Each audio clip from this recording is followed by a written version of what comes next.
नवी दिल्लीत केंद्रीय निवडणूक आयोगाची शिवसेनेच्या शिष्टमंडळाची बैठक मंत्री शंभूराज देसाई यांची उपस्थिती। बांगलादेशातून घुसखोरी करून भारतात आलेल्या, विशेष करून महाराष्ट्रात बेकायदेशीररित्या वास्तव्य करणाऱ्या बांगलादेशी नागरिकांची नावे मतदार यादीतून हटवण्यात यावीत अशी मागणी शिवसेनेच्या शिष्टमंडळाने केंद्रीय निवडणूक आयोगाकडे केली आहे। केंद्रीय निवडणूक आयोगाच्या नवी दिल्ली येथील मुख्य कार्यालयात मंगळवारी सकाळी 11 वाजता शिवसेनेच्या शिष्टमंडळाचे मुख्य निवडणूक आयुक्त ज्ञानेश कुमार, माहिती आयुक्त डॉ. सुखबीर सिंह संधू आणि विवेक जोशी यांच्या समवेत बैठक झाली। त्याप्रसंगी शिवसेनेने प्रामुख्याने ही मागणी केली। राज्याचे पर्यटन मंत्री तथा सातारा जिल्ह्याचे पालकमंत्री शंभूराज देसाई यांच्यासह उद्योग मंत्री उदय सामंत, खासदार मिलिंद देवरा आणि माजी खासदार राहुल शेवाळे या शिष्टमंडळामध्ये सहभागी झाले होते। राज्य सरकारच्या तिजोरीत खडखडाट, आत्महत्या केलेल्या ठेकेदार हर्षल पाटील यांच्या कुटुंबियांची भेट घेण्यास सरकारला वेळ नाही, आमदार शशिकांत शिंदे यांची जोरदार टीका। हर्षल पाटील या उमद्या तरुण ठेकेदाराने आत्महत्या करून 1 आठवडा उलटला आहे। राज्य सरकारने साधी कोणी चौकशी केली नाही का कोणी तिथे आले नाही।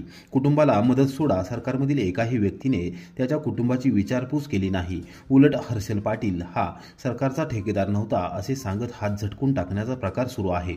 सरकारने मूळ ठेकेदारांची बिले अदा केली असती तर हर्षल पाटील यांनी टोकाचे पाऊल उचलले नसते अशी प्रतिक्रिया राष्ट्रवादी काँग्रेस शरदचंद्र पवार पक्षाचे प्रदेशाध्यक्ष आमदार शशिकांत शिंदे यांनी दिली।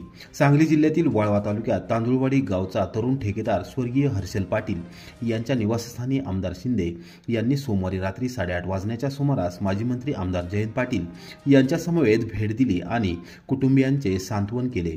शेतकरी कुटुंबातील या होतकरू तरुणाने सरकारवर विश्वास ठेवला होता, त्याच्या वरच्या ठेकेदारावर विश्वास ठेवला होता, पण सरकारने त्यांची थकीत बिले काढली नाही, त्यामुळे तो आर्थिक संकटात आला आणि शेवटी त्याने नाईलाजाने आत्महत्या केली।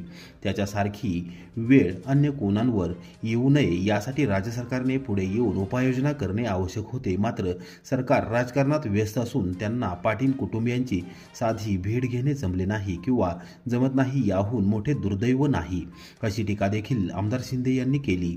भारतातील एक सुशिक्षित अशा तरुणाचा आज दुर्दैवाने आत्महत्येतून मृत्यू झाला।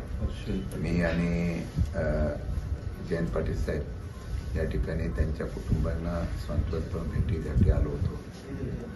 हे हर्षल पाटील म्हणून त्या तरुणाचं नाव आहे। शासकीय कामाच्या संदर्भातून त्यांनी घेतलेल्या कामातून सरकारकडून पैसे वेळेत न मिळाल्यामुळे या दुर्दैवाने या तरुणाने स्वतःला संपून घेतलं। खरं तर महाराष्ट्रामध्ये शेतकरी आत्महत्या करत होते, आता तरुण सुद्धा या सरकारच्या असलेल्या चुकीच्या असलेल्या निर्णयामुळे आत्महत्या करत आहेत। मी आपल्याला सांगू इच्छितो ही घटना घडल्यानंतर महाराष्ट्रामध्ये त्याची चर्चा होते। आम्ही सुद्धा राष्ट्रवादी काँग्रेस पक्षाच्या वतीने कौटुंबिक जाणीव म्हणून आम्ही सगळेजण भेटायला आलो। मला कळत नाही की जिल्ह्यातला एकही शासकीय अधिकारी, निदान प्रांत तहसीलदार ही चर्चा झाल्यानंतर सरकारकडे त्याचा अहवाल रिपोर्ट देण्यासाठी काय नक्की घटना आहे यासाठी आला नाही, हे सर्वात मोठं दुर्दैव।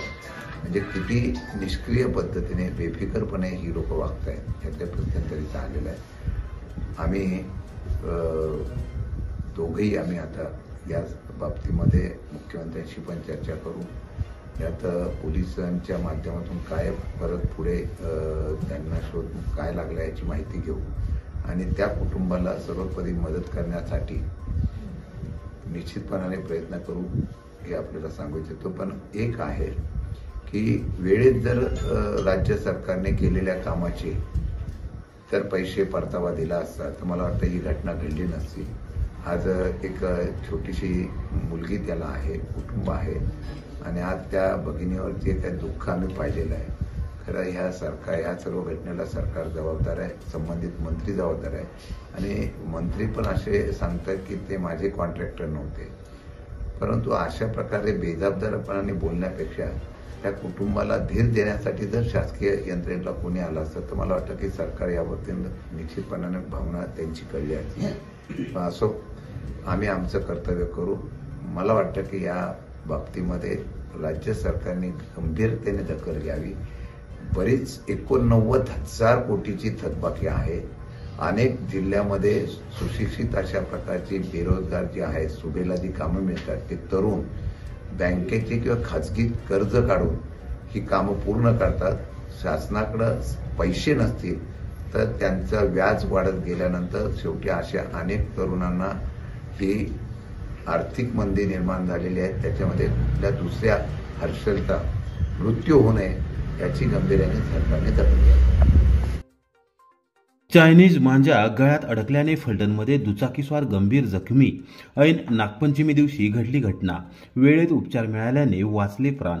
फलटण येथे दरवर्षी पारंपरिक पद्धतीने नागपंचमीचा सण मोठ्या उत्साहात साजरा केला जातो. पण दरवर्षी पतंग उडवण्याच्या खेळामध्ये वापरल्या जाणाऱ्या जीवघेणा चायनीज मांजाने अनेक दुर्दैवी घटना घडल्या आहेत. फलटण येथे मंगळवारी सकाळी 10 वाजल्यापासूनच पतंग उडवण्यास सुरुवात झाली होती. मलठण येथील रहिवासी पांडुरंग रामचंद्र कुंभार हे दुचाकीवरून जात असताना चायनीज मांजाने त्यांचा गळा कापला गेला. त्यात ते गंभीर जखमी झाले. जागरूक नागरिकांनी त्यांना तातडीने लक्ष्मीनगर येथील खाजगी रुग्णालयात उपचारार्थ दाखल केले. तेथे वेळेत उपचार मिळाल्याने त्यांचे प्राण वाचले. या घटनेमुळे फलटण शहरासह तालुक्यात खळबळ उडाली आहे. फलटण येथे गेल्या महिन्यापासूनच पर्यावरण वन्यप्रेमी संघटनांसह सामाजिक कार्यकर्त्यांनी रॅली काढून चायनीज मांजाला विरोध केला होता. शहर पोलिसांनी नजर ठेवून देखील चायनीज मांजांची बंदी असताना सुद्धा विक्री सुरू असल्याचे स्पष्ट झाले आहे. सकाळीच या पहिल्या घटनेपासून सुरुवात झाली. दुर्दैवाने अजून किती घटना घडू शकतील असेही कोणी सांगू शकत नाही. त्यामुळे पोलीस दलाने तात्काळ कारवाई करून चायना मांजांवर निर्बंध आणणे आवश्यक आहे. सातारा वडूज एसटी बसचा नायकाची वाडी नजीक भीषण अपघात. चालक वाहकासह 4 प्रवासी जखमी. सातारा रहमतपूर वडूज एसटी बस क्रमांक MH11BL 9260च्या चालकाचे स्टेअरिंगवरील चालकाचे नियंत्रण सुटल्याने मंगळवारी सकाळी 8 वाजण्याच्या सुमारास भीषण अपघात नायकाची वाडी फाट्याजवळ झाला. या अपघातामध्ये चालक भोसले, वाहक माने आणि इतर 4 प्रवासी जखमी झाले आहेत. अपघातानंतर महाराष्ट्र राज्य मार्ग परिवहन महामंडळाच्या वडूज आगाराचे प्रमुख प्रताप पाटील व वाहतूक निरीक्षक गणेश राऊत यांनी तातडीने अपघातस्थळी धाव घेत मदतकार्य सुरू केले. स्थानिक नागरिकांनी आणि अधिकाऱ्यांनी तातडीने मदतीचा हात पुढे करत जखमींना वडूज ग्रामीण रुग्णालयात उपचारार्थ दाखल केले. काही गंभीर जखमींना पुढील उपचारासाठी खाजगी रुग्णालयात हलवण्यात आले आहे. सातारा रहमतपूर वडूज एसटी बस साताऱ्याहून सकाळी 6:30 वाजता मध्यवर्ती बस स्थानकावरून मार्गस्थ झाली होती. नायकाची वाडीजवळ आल्यानंतर चालकाचे स्टेअरिंगवरील नियंत्रण सुटल्याने बस रस्त्यालगत असणाऱ्या चारीत घसरून अपघात झाला. सिद्धेश्वर कुरोली वडूज रस्त्यावर अपघात झाल्यानंतर वाहतूक निरीक्षक गणेश राऊत यांनी कर्तव्यावर हजर नसतानाही तत्परतेने जखमींच्या मदतीसाठी पुढाकार घेतला. जखमी चालक, वाहक आणि प्रवाशांना रुग्णालयात दाखल करण्यात त्यांचे महत्त्वाचे योगदान होते. त्यांच्या पुढाकारामुळे प्रवासी वर्गाने त्यांच्यासह संपूर्ण एसटी प्रशासनाचे आभार मानले. विवाहितेवर वारंवार अत्याचार करून अश्लील व्हिडिओ सोशल मीडियावर व्हायरल केल्याप्रकरणी एकावर कराड तालुका पोलीस ठाण्यात गुन्हा दाखल. विवाहितेवर वारंवार अत्याचार करून तिचा अश्लील व्हिडिओ सोशल मीडियावर व्हायरल केल्याप्रकरणी एकावर कराड तालुका पोलीस ठाण्यात गुन्हा दाखल करण्यात आला आहे. या प्रकरणी पोलिसांनी मंगळवारी सायंकाळी 6:30 वाजण्याच्या सुमारास दिलेल्या माहितीनुसार कराड तालुक्यातील एका गावातील पीडित महिलेची संशयित व्यक्तीबरोबर ओळख झाली. त्या ओळखीचा फायदा घेत त्याने विवाहितेशी जवळीक वाढवली. तसेच तुझे इतरांशी बोलतानाचे फोटो माझ्याकडे आहेत असे सांगत विवाहितेवर वारंवार अत्याचार केला. दरम्यान कालावधीत संशयिताने पीडितेच्या नावाने अश्लील वेबसाईटवर खाते उघडले आणि व्हिडिओ अपलोड केले. त्यानंतर विवाहितेने दिलेल्या फिर्यादीवरून कराड तालुका पोलीस ठाण्यात संबंधित व्यक्तीच्या विरोधात गुन्हा दाखल करण्यात आला आहे.